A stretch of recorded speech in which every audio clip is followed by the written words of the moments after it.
네, 먼저 대한투자의 특징이 나오는데 1번에서 5번까지의 특징에 대해서 종종 시험에 나옵니다. 중요한 편이고요. 자, 먼저 용어를 보겠습니다. 대한투자가 뭐냐? 자, 대한투자는 영어로 Alternative Investment라고 하고 우리말로 이제 대한투자를 대체 투자다라고도 해요. 대체 투자는 이제 영어로 Replacement Investment라고 하고 대한상품이다라고 하는 것은 대한투자의 대상이 되는 상품을 말하겠죠. 이렇게 보시면 됩니다. 자, 그러면 1번부터 보도록 하죠. 1번은 어떻습니까? 우리가 앞에서 그 포트폴리오의 분산 투자 효과의 그림을 봤을 때 두 가지 중요하다 그랬죠? 하나는 제거되는 위험이 비체계적 위험이고 하나는 어때요? 상관성이 낮을수록 분산 효과가 커진다. 그 내용이 또 나오죠. 네, 전통 투자 상품과 비교해서 낮은 전통 상품 대비 낮은 상관관계를 보이기 때문에 전통 투자와 묶어서 포트폴리오 투자를 하게 되면은 높은 분산 효과를 얻을 수 있다는 겁니다. 상관관계 낮은 분산 효과 높은 이거는 뭐 너무 중요합니다. 이제 그리고 위에 거는 뭐냐면 단서가 들어가는데 최근에 상관관계가 높은 대한투자도 생겨나고 있다. 여기서 말이죠. 그 전통적인 투자가 뭘 얘기하냐면은 그 주식과 채권을 말해요. 그러니까 그래서 전통이 아닌 거를 대한투자라고 하는데 어때요?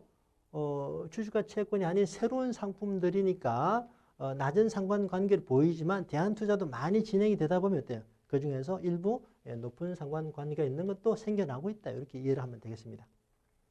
자, 2번은 환매 금지 기간의 개념을 이해하시면 되는데 대한투자는 어때요? 전통이 아닌 새로운 상품들이다라고 정의가 간단히 되는데 새로운 상품들이다 보니까 아무래도 유동성이 떨어지겠죠. 예를 들어서 골동품이다, 예술품이다. 어때요? 주식이나 채권보다 거래가 안 되지 않겠습니까? 그래서 환매가 잘 안 됩니다. 그래서 최소한의 환매가 안 되는 기간을 정해놓고 하는 게 일반적이다라는 겁니다.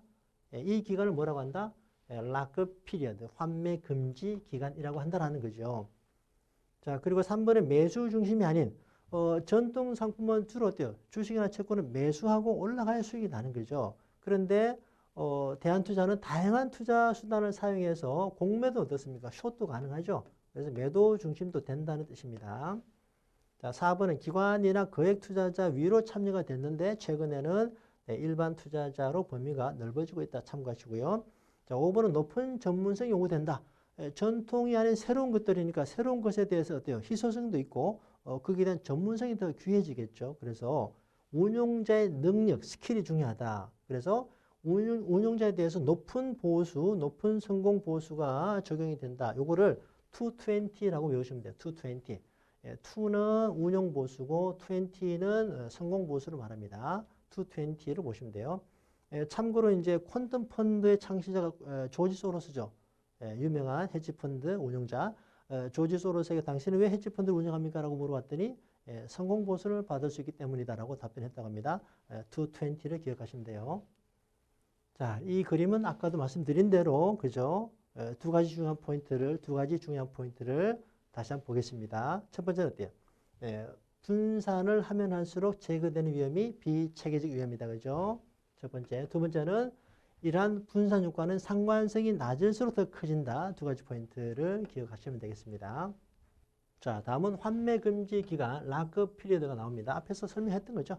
자, 전체 펀드 설정 기간 중에서 일정한 기간 동안에 환매가 안 되게끔 락업 피리어드를 설정하는 게 일반적이다라는 것입니다.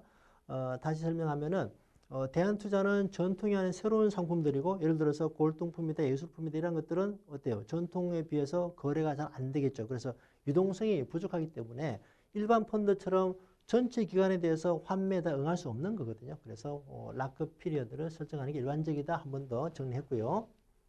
자, 기본서 문제 보겠습니다. 이게 이제 이 내용이 그 4개 중에 하나의 지문으로 반영된 적이 있습니다. 보시면은 자, 다음 중 대한투자로 분류되기 어려운 것은 대한투자의 개념 정의 처음에 얘기한 대로 전통투자가 아닌 걸 말하죠. 전통투자는 주식과 채권을 말합니다. 자, 부동산 대한투자 맞죠? 인프라스트럭처 맞죠? 신용파생 맞습니다. 주식이나 채권이 아니니까. 자, 그런데 4번은 뭐 약간의 트릭이죠. 영어로 해놓으면은 이게 새로운 것이니까 대한투자가 맞겠지라고 생각을 하도록 유도한 거죠. 자, 얘는 뭡니까? 머니마켓 펀드는 MMF죠. 우리말로 단기금융 집합투자기고 MMF는 어때요? 증권에 투자하고 정확히 말하면 채무증권에 주로 투자하는 거니까 당연히 전통 투자 대상이 되는 거죠. 4번입니다. 자, 그리고 다음 기본서 문제 보겠습니다. 다 중요한 내용들이에요. 대한투자 특성으로 적합하지 않은 것은 대한투자는 전통투자에 비해서 보수율이 높다. 요거는 220로 기억하면 되겠죠. 220 룰. 자, 대부분이 장외시장에서 거래되는 자산을 거래하므로 이거는 이제 그 맥락이 같은 거죠. 골동품이다, 예술품이다. 거래가 잘 안 되기 때문에 장내로 할 수 없는 거죠. 그래서 대부분이 장외에서 거래된다. 뒤에 보면 나옵니다만은 대한투자 상품은 대부분 장내에서 거래된다라고 오답으로 나온 적이 있습니다. 개념을 하면 너무나 쉬운 문제들이죠. 자, 장외에서 거래가 되는 게 일반적이므로 환금성이 떨어지게 되니까 락크 피리어드를 설정하는 게 일반적이다라는 거죠. 자, 대한투자는 전통과 상관관계가 높아서 다른 건 몰라도 이것만 알면 바로 답이 나오는 거잖아요. 그죠? 분산투자 그림에서 중요한 두 가지 포인트. 제거되는 위험은 비체계적 위험이요. 상관관계가 낮을수록 분산효과가 높아진다. 이거는 뭐 너무 중요한 거죠. 자, 높아가 아닙니다. 자, 그리고 이제 4번은 뭐 롱 온리가 아니라 뭐 차입이다, 파생, 차입이다, 공매도다 여러 가지를 사용할 수 있다라는 거죠. 4번이 맞고요. 일단 답은 3번입니다. 네, 나자가 맞죠. 자, 그리고 이제 말씀드렸던 그 기술 예제입니다. 대한투자 특성과 가장 거리가 먼 것은 답이 바로 보이잖아요. 3번이죠. 장내 위주로 거래될 수 없는 거죠. 유동성이 많이 떨어지는데 장내가 되면 안 되겠죠. 장외 위주로 거래가 됩니다. 자, 3번이 답이고요. 나머지 또 볼까요? 상관관계가 낮기 때문에, 그죠? 맞죠. 락크 피리어드 있고, 자, 전통에 비해서 어때요? 운용자의 전문 능력이 중요하니까, 스킬이 중요하다 등등, 220, 운용보수, 성공보수가 높은 편이다라는 거죠. 자, 그리고 31회 문제를 보겠습니다. 대한투자 상품에 대한 설명이다. 가장 적절치 않은 것은 인프라스트럭처 헤지펀드, PF, 단기금융집합투자기구 등이 있다. 아까 어때요? MMF는 자 앞에서 봤던 MMF죠. MMF는 어때요? 당연히 전통투자 대상이 되는 거죠. 전통투자에 속합니다. 이렇게 한 2번 나왔습니다. 네, 알면은 뭐 너무나 쉬운 문제들이 됩니다. 자, 2번입니다. 대한투자에서 거래되는 건 대부분 장외에서 거래되는 자산으로서 맞죠. 네, 차입 공매도 다양한 투자 수단을 활용한다. 전통 투자에 비해서 운용자 스킬이 중요하다. 그래서 보수율이 높다. 220를 기억하면 되겠죠. 뭐 이 정도로 대비하면 충분합니다. 대한투자의 특징에 대해서.